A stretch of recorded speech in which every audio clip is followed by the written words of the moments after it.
Salut à tous, ici Jérémy alias Mr Cool pour la chaîne Canalor Café. Je suis actuellement dans la chambre d'hôtel du Spa Val d'Europe, à côté de Disney. Et juste une petite ouverture, unboxing de ce fameux coffret D23 qui a fait tant couler d'encre aujourd'hui. C'était une folie totale. Voilà, donc je sais qu'il y a beaucoup de critiques vis-à-vis des gens qui sont allés les acheter pour les revendre, tout ça. Enfin, ça critique actuellement sur les réseaux sociaux dans tous les sens. C'est assez hallucinant cette histoire.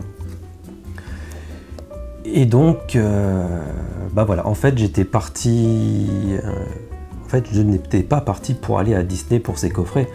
Parce que le week-end dernier, avec mon épouse et pas mal de gens de notre région, on était partis au tournoi Lorcana Challenge à Bologne.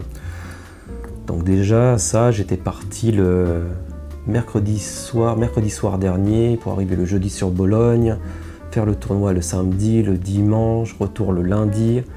On est quand même à... Ouais, ça fait 6 heures de route avec une pause qui est assez loin de l'endroit où on vit. Et franchement, après ce tournoi, j'étais complètement rincé et je me demandais vraiment si j'étais motivé pour cet événement, pour aller jusqu'à Paris Disney pour essayer de choper ces coffrets des 23. Franchement, j'étais vraiment pas parti pour ça. Bon, au pire, je serais peut-être allé tout seul en voiture, faire l'aller-retour, tout ça, mais une nuit d'hôtel, Franchement, j'étais vraiment fatigué de cette semaine. C'était une semaine riche en émotions avec ce tournoi et tout ça. Parce que c'était la première fois que je participais à un si gros tournoi de 2000 joueurs. J'avais jamais fait. Donc c'était assez intense comme expérience, plus la route, etc. Donc on est parti hier soir, vers 6h30, 7h, vraiment sur un coup de tête, on s'est dit allez. Donc on est arrivé au Val d'Europe où il y a l'hôtel sur les coups de minuit et demi, 1h, un truc comme ça, pour se lever très tôt le matin parce qu'en plus on n'avait aucune information de l'ouverture de la boutique, à quelle heure il fallait y aller, j'en avais aucune idée, j'avais posé des questions un peu partout mais j'avais eu aucune info vraiment claire. Simplement qu'il fallait être sûrement aussi très tôt et ça je me doutais qu'il y allait avoir une queue, ça c'est sûr. Donc du coup on part, on se lève à 6h30, on part de l'hôtel, il n'y avait pas de navette, normalement il y a une navette de l'hôtel qui peut nous emmener à Disney, là elle n'était pas encore disponible, c'était plus tard dans la matinée. Les taxis pas disponibles pour nous emmener parce qu'ils n'allaient pas se déplacer d'aussi loin pour nous emmener juste à côté parce qu'on est à peine à 5 minutes en taxi, c'est rien. Donc au lobby de l'hôtel ils nous disent que c'est pas la peine, ils viendront pas. Donc il nous conseille de prendre le RER. En fait le RER est juste à côté au Val d'Europe, on n'est vraiment pas très loin. Et donc on prend le RER, on prend 2 billets, 6 €, 12 € le RER, c'est un seul arrêt. Et donc on fonce, on attend le RER. Et ça nous prend, c'est pas très long, le temps qu'il arrive, il fallait attendre une dizaine de minutes. Et puis après, c'était même pas à 3 minutes, l'arrêt Marne-la-Vallée en RER. Qu'on sort du RER, on arrive, on se retrouve devant les barrières. En fait, c'est les barrières de sécurité, les premières barrières de sécurité. Moi, d'habitude, j'arrivais par l'autre barrière de sécurité, où souvent, il y a un peu moins de monde, où il y a les taxis et les bus. Je n'étais jamais arrivé de ce côté-là. Donc j'avais un peu un doute, je demande à des gens si on peut accéder de l'autre côté, mais l'autre côté, ça fait tout un bout. Et en fait, la sécurité nous dit non, c'est l'entrée du parc, c'est ici. Et ça ouvre à 8h. Donc actuellement, il était à 7h30. On était dans la queue en train d'attendre pour les barrières de sécurité. Donc je me dis, oh là là, c'est trop tôt, qu'elles sont fous là à cette heure-là, ça sert à rien. Bon, d'autres personnes qu'on connaît nous rejoignent dans la file d'attente. On attend, on fait la queue, il arrive, c'est bientôt 8h, on entend à des moments quand certaines grilles s'ouvrent, on ne sait pas si c'est des grilles qui s'étaient déjà ouvertes ou c'était des gens de l'hôtel de Disney qui étaient déjà sur place derrière les grilles, qui se sont mis à courir, on entend des cris, tout ça, et on voit des gens courir. On se dit, oh là là, ça y est, ça commence mal. J'entends des rumeurs aussi, comme quoi il y a des gens qui étaient restés dormir devant devant l'entrée, à l'autre, au niveau de la sécurité, mais l'autre côté, vers la boutique, qui dormait là-bas. Donc franchement, je ne savais pas du tout à quoi m'attendre. Je me suis dit, c'est quoi ce délire? Dans quoi je me suis emballé? Qu'est-ce que j'ai fait de partir sur un coup de tête, dépenser de l'argent en bagnole, essence, le trajet, l'hôtel où on est, qui est un hôtel assez sympa quand on vient sur Disney. Souvent, on reste dans cet hôtel-là qui est très bien parce qu'il y a une navette gratuite et il permet aussi, il accepte les chiens, donc c'est assez pratique pour nous. Donc il y avait quand même voilà, une dépense, surtout qu'on a réservé pour 2 nuits, pour éviter de rentrer directement le vendredi soir. Donc ce soir, donc on reste encore une nuit, on partira au petit matin. Donc oui, il y a vraiment beaucoup de dépenses par rapport à cette histoire de coffret. Les portillons de sécurité commencent à s'ouvrir, tout le monde commence un peu à courir, à se diriger vers la boutique, et là on aperçoit une queue, mais pas possible, les gens qui s'agglutinaient, ça commençait à être un peu, franchement, être un peu oppressant. Moi je suis pas trop foule, j'aime pas ce genre d'ambiance, surtout j'appréhende toujours les mouvements de foule ou que ça parte en vrille, tout d'un coup on est projeté, poussé, écrasé. J'ai des mauvaises images en tête d'événements qui se sont mal déroulés. Donc j'étais vraiment pas à l'aise. Et donc on commence à faire la queue et là on traîne. Et d'ailleurs je sais même pas pourquoi ils ont fait des ventes de 5 coffrets alors que c'est quelque chose un peu collector. Il y a plein de gens qui n'ont pas pu en avoir. D'ailleurs je continuerai cette histoire parce qu'on ne sait pas tout. Et ça commence un peu à se débloquer et puis on avance tranquillement. Voilà, une longue marche pour arriver jusqu'à l'entrée de la boutique. Et un peu 5 minutes avant, je me dis mais c'est possible qu'il y en ait déjà plus en fait, que tout le monde est pris parce qu'on n'était pas si mal placé, mais on n'était pas au début non plus. Et quand on voyait la queue qu'il y avait encore devant nous, c'était assez incroyable. Je commence à me dire, il y en a... Bon, je vais arriver, il n'y aura plus de coffret. On arrive enfin devant la boutique où il y a une personne de la sécurité qui tend un câble pour nous dire de plus avancer et d'attendre. Et là, elle nous glisse, il faudra faire un choix parce qu'il faudra choisir une personne. Donc essayez de vous arranger, il n'y aura plus qu'une personne qui peut rentrer. Et là, j'hallucine parce que je me dis, mais toute cette queue, je suis devant le cordon de sécurité, devant la porte d'entrée de la boutique. Et la personne me dit, il faudra choisir avec une personne. Au pire, on s'est dit, donc avec cette personne qui était avec moi, me dit, j'y vais et puis j'en prendrai et puis on verra ensemble après. Et du coup, elle passe. Ils remettent le cordon, je me dis c'est mort pour moi, mais je me dis mais quelle poisse d'arriver vraiment devant et c'est fini, ça tombe vraiment sur moi devant. Alors, je dis sur moi, fin de l'histoire ça sera pire pour certains. Et la personne, je pense qu'il y a des vendeurs à l'intérieur qui reviennent voir cette personne de la sécurité qui dit oui on peut en faire rentrer encore 3 personnes. Donc elle enlève le cordon et je rentre enfin, je me dis voilà, je suis à l'intérieur, c'est réglé. Et donc j'arrive à la caisse, je règle ce que j'ai à régler, je demande un sac pour planquer ces coffrets parce que il y a certaines personnes qui prenaient même pas de sac, qui les avaient sous la main et qui se sont fait attraper à la sortie, tout le monde se ruait sur eux, vous avez des coffrets à vendre, vous en vendez, je vous les prends le double, je vous les achète. Donc du coup je préfère aller avoir tranquillement dans un sac, sortir, relax, et puis me diriger surtout pour me barrer de cet endroit de dingue. Et aller prendre un petit café. Au final, j'ai eu beaucoup de chance parce que j'ai pu avoir les coffrets. Je pense que les personnes derrière moi, peut-être, je sais pas, j'ai pas vu combien de personnes derrière moi n'ont pas eu leur coffret. Ça a dû s'arrêter, 3-4 personnes et ils ont dû arrêter. Et il y avait une queue de folie encore. Donc je pense qu'il y avait, mais j'en sais rien, il y a peut-être 500 personnes derrière moi facilement. Enfin j'ai l'impression, peut-être plus.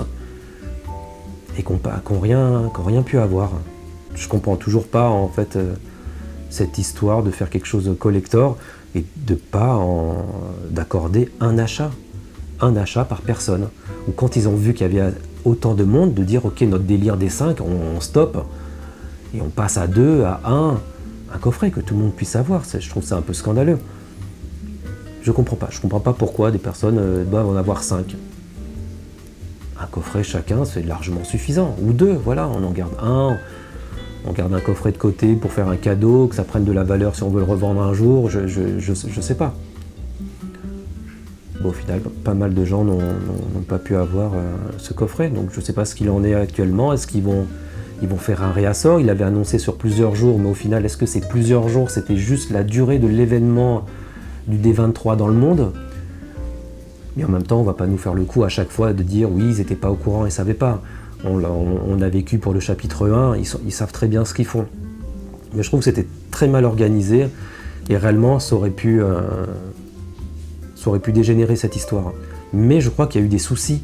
Tôt le matin, les gens qui ont dormi, il y a eu des gens, des fouteurs de merde qui sont venus, qui se sont rués dès que les barrières se sont installées ou je sais pas quoi, qui ont poussé des gens. J'ai eu des témoignages assez violents. Des gars qui sont venus de quartier, c'est selon les récits qu'on m'a fait, et qui ont vraiment foutu un peu le bordel au départ. Des gens qui étaient sûrement mandatés par d'autres, qu'on n'avait rien à foutre de leur canaille, ils ne savent même pas ce que c'est, mais ils ont dû être payés, aller chercher ça, on vous paye tant, vous ramenez les boîtes. Un gros bordel. En tout cas, c'est pas un truc que je referais. J'ai eu de la chance. Pas mal de gens qui ont eu les coffrets ont eu de la chance. Mais je comprends pas cette organisation de ne pas avoir réservé aussi ces coffrets pour des gens qui étaient visiteurs du parc. Ils auraient pu vraiment, en tout cas avec les billets du parc, savoir combien de personnes étaient dans le parc pour remettre un certain nombre de coffrets. En tout cas un petit peu diluer les coffrets dans le parc, à l'extérieur, peut-être en boutique. J'avoue, j'ai pas de réponse. Surtout que ça fait quand même 1 an, ils ont eu déjà ces histoires de problèmes de stock, soi-disant, de folie autour des premiers coffrets du chapitre 1. Et puis les displays du chapitre 1 aussi, c'était très compliqué. Je sais pas trop. Mais par contre, voilà, ça fait parler maintenant, ça fait parler sur les réseaux sociaux. Des gens se font limite insulter parce qu'ils ont des coffrets. Est-ce que finalement ils insultent les gens qui en ont acheté parce qu'ils veulent les revendre plus cher et finalement ce ne sont pas des joueurs de leur cana, ce ne sont pas des collectionneurs. Ce sont que des boutiques, mais en même temps, on va pas. Les boutiques essayent quand même d'en récupérer pour peut-être leurs clients aussi, les habitués des boutiques, on ne peut pas trop leur vouloir à eux aussi. C'est plus peut-être les spéculateurs qui sont venus à plusieurs, qu'on récupère, je sais pas, 30, 40, 50, ils sont venus à plusieurs. Après, je ne sais que dire, hein, c'est le jeu, c'est peut-être ce que je n'aime pas autour du TCG, ou en tout cas du TCG Lorcana. Mais des personnes qui sont habituées au TCG depuis des années diront non, c'est normal, ça s'est déjà produit, ça continuera, c'est comme ça. Dès qu'on rentre un peu dans des jeux de spéculation, de collection, il y a les mêmes problèmes partout. C'est pas qu'à Lorcana. Dans plein de domaines, on retrouve ça. Après, ceux qui critiquent aussi, il faut aussi qu'ils acceptent le fait qu'il faut vouloir s'investir. Ouais, c'est pas en claquant des doigts qu'on a ces coffrets, après on peut critiquer les gens qui ont eu ces coffrets. Donc il y a quand même un peu de rancœur de certains et un peu de jalousie. Mais c'est un vrai investissement, c'est un investissement de temps, d'argent, de trajet. Moi j'étais vraiment pas motivé pour faire ça, hein. Vraiment pas motivé. Franchement, les dernières heures, je me dis est-ce que j'y vais? Je disais à ma compagne, on y va, on fait quoi? C'est du délire. Ça se trouve, on n'aura pas. Et c'était possible, hein, puisque je suis arrivé devant le cordon, on m'annonce, il n'y a qu'une personne qui peut passer, et il fallait faire un choix. Et au final, j'ai eu du bol. Donc oui, c'est un investissement en temps, en argent, il faut vraiment le vouloir. Et pareil, ceux qui critiquent derrière le tarif que vendent certaines personnes leur coffret, en réalité c'est un petit peu légitime. Hein. Parce que si je calcule tout, ce voyage pour chercher ces coffrets me coûte cher.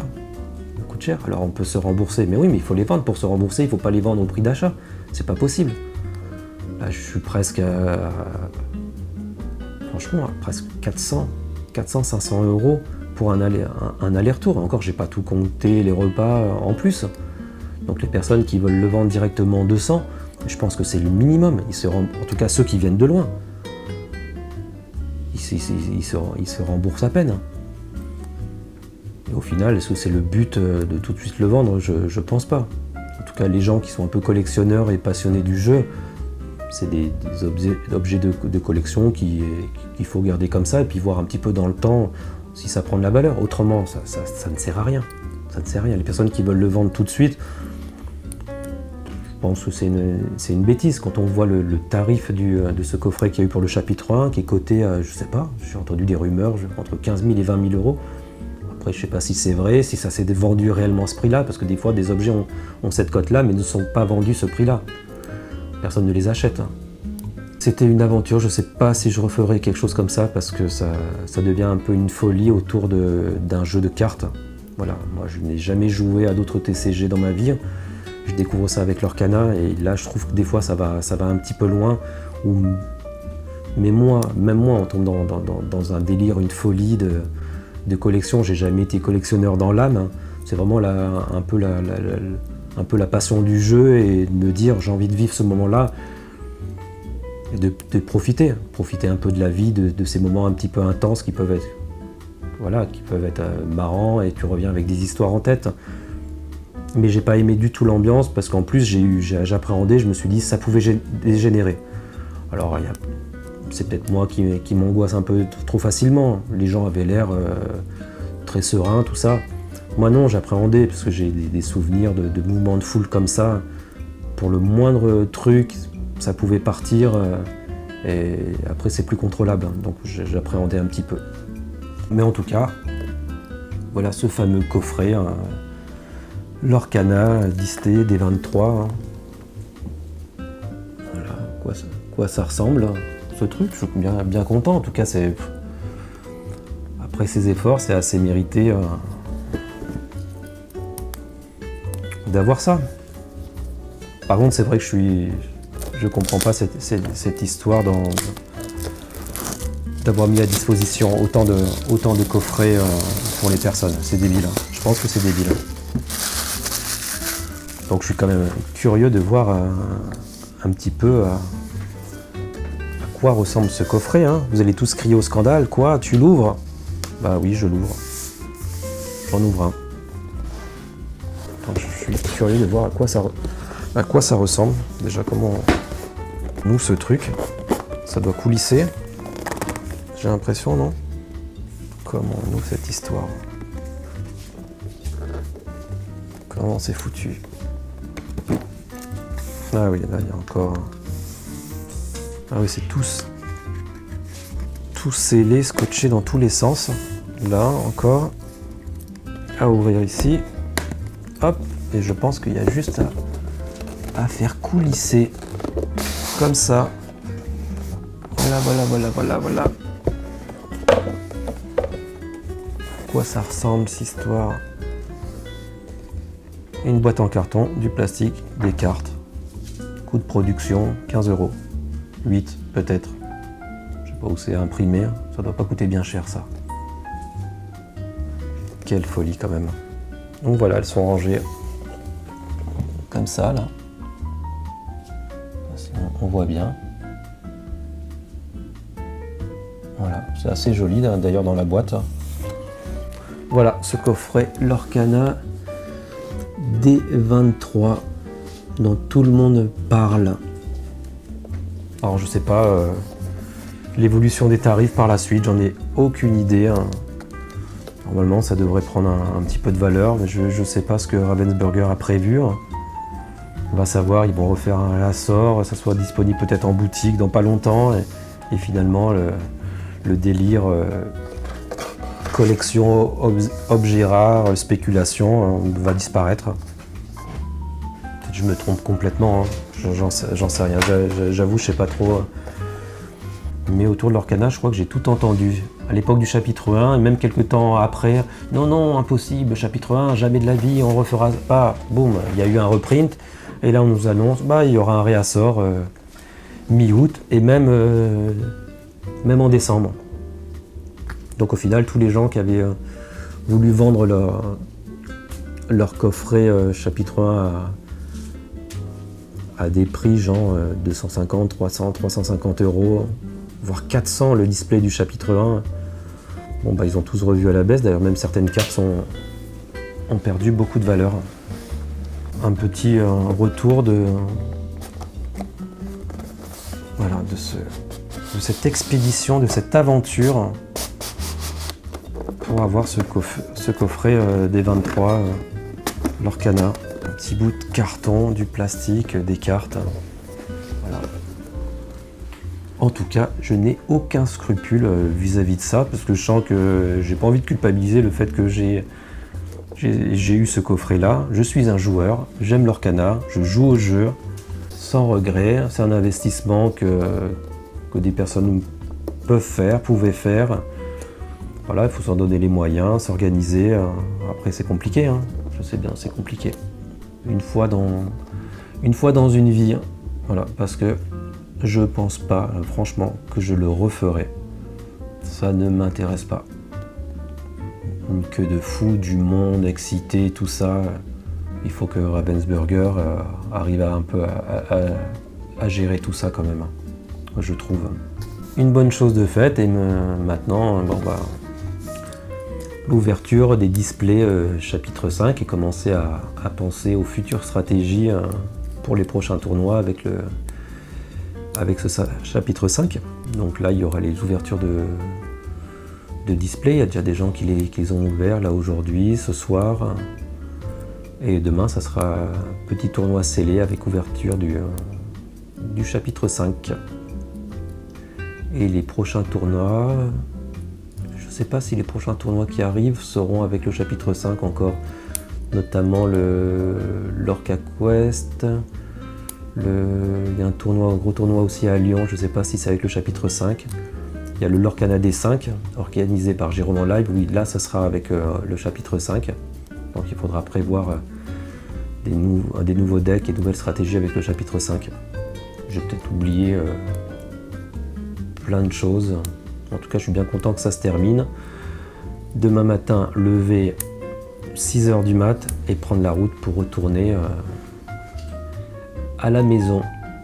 6 heures de route et on repart au bercail. Bon, je vous dis à bientôt. Ciao, ciao à tous. Salut, bye.